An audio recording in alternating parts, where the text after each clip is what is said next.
Hey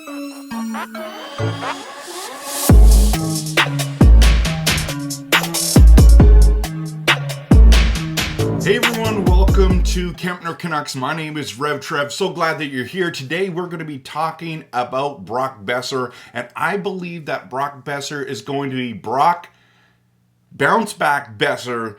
I think he has a bounce back season. Now, I want to hear what you have to say, so please post it in the comments. And if, by the way, if you're already watching, if you post a comment, do the Rev Trev hat trick and hit that subscribe button. I'd really appreciate it. Almost at 500 subscribers. Thank you so much for everyone who's following this channel. And I hope that you're enjoying the passionate, realistic, and honest Canuck content. So let's get into Brock Bounceback Boeser. I know that he struggled for the last couple years. And one of the reasons why I wanted to make this video is actually because of one of the comments that came in. And I just appreciate everyone that comes in and comments. Feed Boeser points for a trade, question mark. He don't deliver versus contract. Now, I understand that this is definitely the sentiment of a lot of Canucks fans. They're frustrated. He's making $6.65 million a year, not only last year, this year, and next year as well. So a lot of people are like, he is not producing what he's making. And it's true, right? It's honest. It's true. But I'll tell you why. There's a couple reasons why I believe he's going to have a bounce back year. Number one is I think that Tocchet likes him and that he's going to be playing on the first line. If you have not seen my opening night line video, I think you should check that out. You're going to be really surprised, I think, at some of the things that I think is going to happen. But let's talk about Brock's production, okay? So the second thing first, though, is that he's going to be playing, if he's playing on that top line, he's going to be playing with Pettersson, and that is just a recipe for scoring, for production to increase. Also, I mean, at worst case, he's probably going to play on the second line, and he has to produce, or else he'll be a third liner, and it'll be really tragic to have $6.65 million on the third line, okay? But I believe you'll be on the top line with Petey. And so if you remember kind of, and I'll put up these stats here. I think I'll put them up here so you can see them. His rookie season with 62 games, 55 points, almost had 30 goals.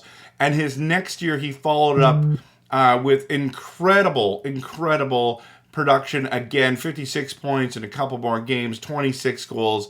Absolutely incredible. But then ran into some issues, 57 games, 56 games. I think one of those years was the shortened season, but he ran into injuries. And let's just be honest, because a lot of people don't get this part, is that, you know, we just think that people bounce back. Some of the injuries that people sustain, they just don't bounce back. And here we see that. I mean, his point production drops by 10 points or less. And, I mean, people are losing their minds about how bad Brock Boeser is, right? So then, and then you say, well, what about, the 21-22 season? His dad was not doing well.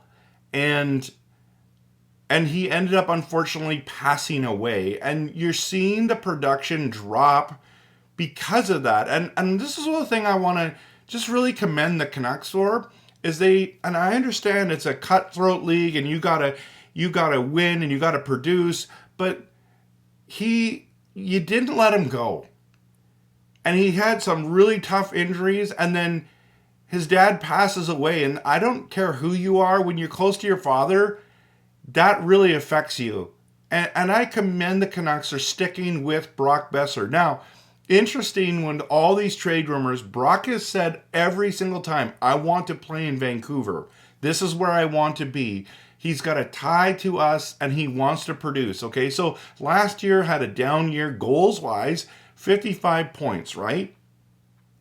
I just think that this is the year he has a bounce back year, and I'm really excited to see him. I love watching him as on the team. I think he's a high character guy. I think he's super skilled. Has the potential to continue to be super skilled. But if he doesn't produce this year, I think let's just be honest, the excuses are gone. It's been long enough since your injury, and your father, the father, grief is always going to be there, but at the same time, he knows what he needs to do. And so I'm really excited about watching Brock Boeser play this year. I'd love to hear what you have to say about Brock, but I'm believing and hoping and thinking that he is going to have a bounce back season. I think the Canucks are going to be needing him to score in order to push for the playoffs, exactly what the plan is in Vancouver. And so we need production out of him, or else we're kind of in big trouble at that the right wing spot. So yeah, anyways, love to hear your comments. Hit that like and subscribe button, and of course, always go Canucks, go.